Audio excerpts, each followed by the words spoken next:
দেশের প্রয়োজনে আরো নতুন রাজনৈতিক দলের উত্থান ঘটবে।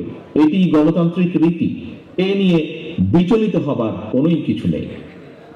রাষ্ট্র ও রাজনীতির প্রয়োজনে বিএনপি সকল গণতান্ত্রিক উদ্যোগকে স্বাগত জানায়।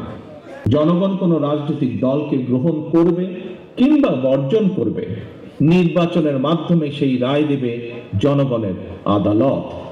তবে যারা জনগণের আদালতের রায়ের মুখোমুখি হতে ভয় পায় কিংবা যাদের ভিন্ন কোনো উদ্দেশ্য রয়েছে, তারাই নির্বাচন অনুষ্ঠান নিয়ে নানা রকম বিভ্রান্তি সৃষ্টি করে।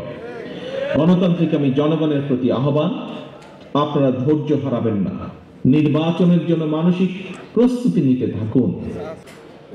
হাজারো ছাত্র জনতার সীমাহীন আত্মত্যাগ আর তেজদীপ্ত সাহসী ভূমিকার কারণে মাফিয়া চক্রের পলায়ন এবং পতনের পর বর্তমানে বাংলাদেশ আবার এক বিপুল সম্ভাবনার দ্বার প্রান্তে দাঁড়িয়েছে।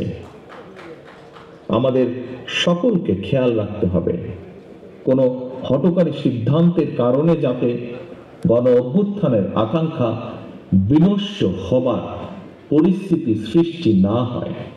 এই ব্যাপারে ছাত্রদলের প্রতিটি নেতাকর্মীকে সতর্ক এবং সজাগ থাকতে হবে। স্বাবলম্বী বাংলাদেশ গড়তে বিশেষ করে ছাত্র তরুণদের ভূমিকা অপরিসীম। পলাতক স্বৈরাচার গত ১.৫ দশকে ধর্ম বর্ণ নির্বিশেষে সকল শ্রেণী পেশার মানুষ তথা ছাত্র, শিক্ষক, কৃষক, শ্রমিক, দিনমজুর, নারী, শিশু, আবাল, বৃদ্ধ, বনিতা প্রত্যেকের গণতান্ত্রিক রাজনৈতিক অধিকার কেড়ে নিয়ে দেশ এবং জনগণের স্বার্থের বিরুদ্ধে অবস্থান নিয়েছিল।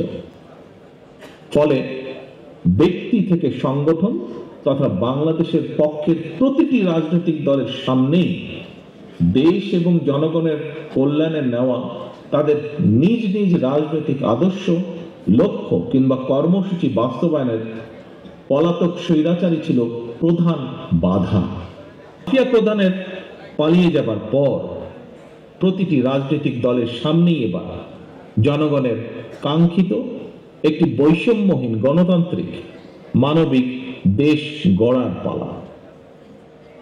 এই লক্ষ্য বাস্তবায়নের উদ্দেশ্যে রাজনৈতিক দলগুলো এখন জনগণের সামনে যার যার দলীয় আদর্শ, কর্মসূচি উপস্থাপন করবে, জনগণের সমর্থন আদায়ের চেষ্টা করবে। এটি গণতান্ত্রিক রীতি, গণতান্ত্রিক বিশ্বের স্বাভাবিক ও স্বতঃসিদ্ধ নিয়ম।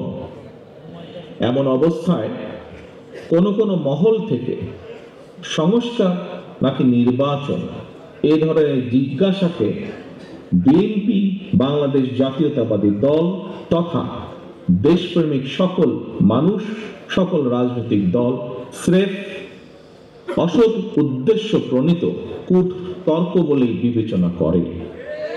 বরং বিএনপি মনে করে রাষ্ট্রে জনগণের রাজনৈতিক এবং অর্থনৈতিক ক্ষমতা নিশ্চিত করা না গেলে গণতন্ত্র, মানবাধিকার কিংবা পুঁথিগত সংস্কার শেষ পর্যন্ত কোনো কিছুই টেকসই হয় না।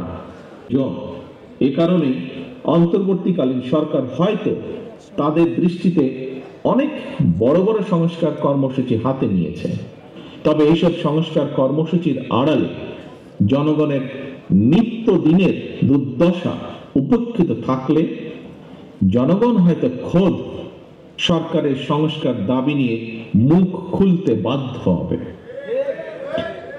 ইতিমধ্যেই জনগণের মনে প্রশ্ন উঠেছে, পলাতক স্বৈরাচারের আমলে সৃষ্ট বাজার সিন্ডিকেট ভেঙে দ্রব্যমূল্য জনগণের ক্রয় ক্ষমতার ভেতর আনতে সরকার কি কি পদক্ষেপ নিয়েছে।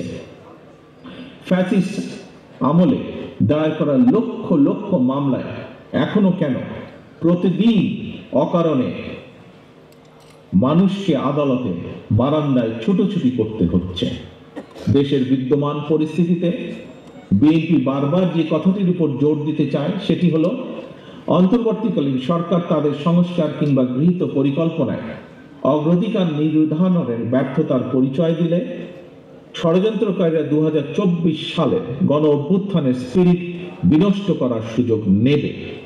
এরই মধ্যে তারা একাধিকবার দেশে অস্থিতিশীল পরিবেশ তৈরির অপচেষ্টা চালিয়েছে। হাজারো ছাত্র জনতার রক্তের উপর প্রতিষ্ঠিত বর্তমান অন্তর্বর্তীকালীন সরকারের ব্যর্থতা বাংলাদেশের গণতন্ত্রের পক্ষের শক্তি দেখতে চায় না।